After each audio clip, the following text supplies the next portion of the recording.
Hello Exiles! I wanted to build around the new unique staff, Jiquani's Potential, which gives a ton of flat spell lightning damage for stacking intelligence. It also gives blood magic, which basically just means you go low life with pain attunement. You could theoretically try to do a life-based version, but it's very suboptimal. Anyway, with this mountain of flat damage, I chose Incinerate Eventing as my main skill, because numerically it is one of the strongest skills in the game. At max stages, it has 450% more damage, with 55 base damage effectiveness and 0.17 cast time, which works out to about 1800 effectiveness per second, which, just for reference, Penance Brand of Dissipation is around 450. Now, to be fair, Penance Brand has Rune Binder for double single target, and also has Fizz scaling, so it is relatively comparable, but being relative to Penance Brand is still very strong. The build peaks at around 230 million DPS, which is more than enough for practically anything in the game. Now there are inherent mechanical issues with Incinerate. The first is cast speed, not just for damage, but to be able to ramp stages in a reasonable amount of time. This problem is worse than it initially seems because Incinerate deals damage every tick, but only gains a stage every other tick. But it has good base cast speed, and I've scaled it to where it feels pretty smooth. The other problem is that Incinerate is a channeling skill that isn't named Cyclone, meaning to deal maximum damage you need to stand still for as long as possible. So you want to build tanky enough to feel comfortable face tanking most things, and that's what I've done. The defensive layers of the build include 13k ES, good max res, 3 endurance charges, capped spell block with 2% ES on block, Arctic armor, and a bunch of generic damage reduction from infused channeling, flesh and stone, body armor, Eldritch Implicit, Nature's Patience, Grasping Vines, and Elementalist Chill Node. Another issue is AoE. Incinerate is a fairly thin stream of flame that has good range but not the best coverage, so I use a ring swap to a Foulborn Barracks ring for explodes with some shock prolif, and that mostly solves it. I'm not even using the 2-mod version that can chain explodes, but I have enough damage that just my Frostblink alone is enough to clear trash.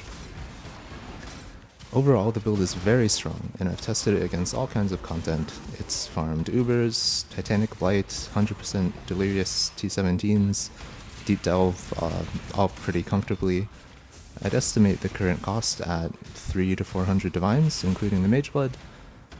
Attribute stackers are notorious for being bottomless pits that you can just keep throwing investment at, but I've taken it far enough, and I think it's worth doing as is. Okay, so quick PoB review. This is the tree. It's pretty dense, pretty efficient, thanks to these two clusters.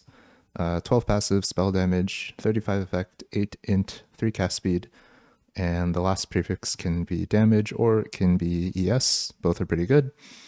The reason I'm not using lightning damage clusters is because those only roll cast speed with lightning skills, and Incinerate Eventing is a fire skill, but we're dealing lightning damage, so basically I just have to compromise with this, with the generic version. But that actually works out because these were pretty cheap to buy, already crafted.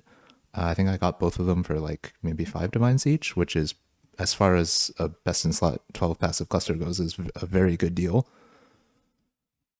And then my other jewels are mostly like just some crit damage, a bit of spell block here and there. I have a Storm Shroud for elemental ailment immunity, and my Watcher's Eye is crit chance in pen, and as well as Flask Charge. So the Precision Flask Charge mod is really important because we're low life, and I'm using a Coruscating Elixir. Normally you would use like a Balbala Jewel with the Trader and just do 3 flasks, one of which is the Coruscating for sustain, but I'm using a Mage Blood, so I want to use 4 magic flasks. So I need to somehow solve flask generation for this Coruscating Elixir. And the Precision mod does this quite nicely because the Mage Blood flasks, they're enchanted and they gain no charges. So all of the charges from the Precision mod get funneled into my Coruscating Elixir. And it has an internal cooldown of 0.1 seconds, but it's closer to 0.13, I think, because of server ticks. Either way, it's getting like a couple of flask charges per second as long as I have something to hit. And the only time that's ever a problem is with Cirrus, because he has very long periods of downtime and he deals chaos damage. but you can just not do Cirrus. My other gear is mostly just ES and Int and a bit of res here and there, nothing particularly crazy. The synth implicit rings are actually pretty cheap this league, so I just crafted 2 instead of buying a Calendra's Touch. And the graphs. The graphs are actually very important. So I have a hardening Ul graft. This gives me endurance charge generation, and that's pretty much all it really does. And then a storming Esh graft. I have a bit of pen from it, but also the graft skill. You've probably seen it in some of the clips. It makes this like circle of lightning bolts that leave shocked ground.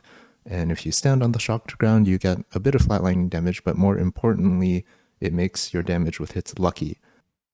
And you can look at my added damage range. It's like 170 to 8.8 thousand, and so lucky damage is a really big multiplier.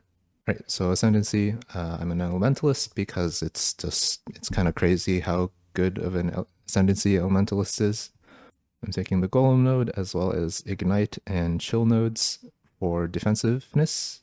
The Ignite node helps with my lack of fizz reduction, and the Chill node is just generically very good for defense. The last node is Dust Exposure. There is a world in which I could take the Breach node, or the Breach bloodline, to ignore Lightning Res with Synaptic Rings, because what you can do is you can take a Synaptic Ring and you can synthesize it for the implicit, and then that still counts as a Synaptic Ring for the purposes of that Ascendancy. But this league, I think accuracy stackers are using them, so they're really expensive, so whatever. And as for gems, I have my golems on Meat Shield and Minion Life because they do tend to die in like Deep Delve. And Incinerate, I have my Incinerate at a low level to keep the cost in check because focus channeling is actually very strong and you want to be able to channel for as long as possible. So yeah. Also, there's no penalty to using a low life or a low level Incinerate in this setup because all of our damage is flat damage from the staff. Don't care about the base damage on the gem. Most spells actually have lower damage effectiveness at level 1 and it scales up until level 20, but for some reason Incinerate eventing wasn't touched. And that's the build. So it is on the pricier side, but I think overall it is probably the best build I've made so far. Instack is just very strong. There is a reason it's been meta for so long. And yeah, I've been playing a bit of PoE too, but for whatever reason I'm not really feeling it, so I might do some more PoE 1 builds, but whatever I end up doing next, I'll see you then. Thanks for watching.